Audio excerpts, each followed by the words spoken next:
Voici un couteau de survie. Voici un autre couteau de survie.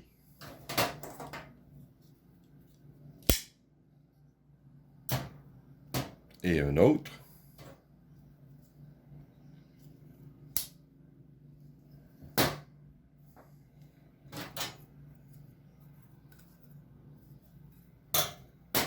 Un couteau de survie.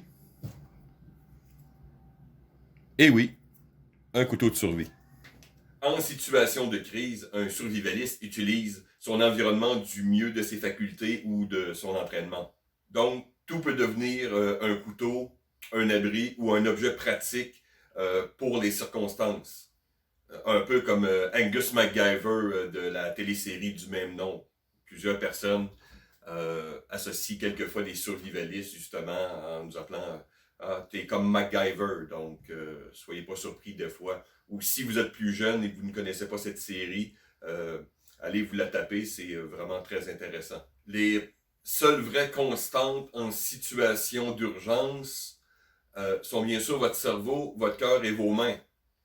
Vous n'aurez pas toujours votre EDC ou votre Bob sous la main.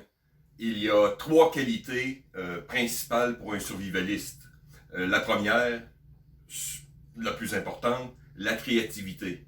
Ensuite, vous avez l'adaptation et bien sûr l'endurance, qui inclut l'endurance physique et mentale. Ces 3 qualités se mettent à l'épreuve qu'en atelier ou sur le terrain.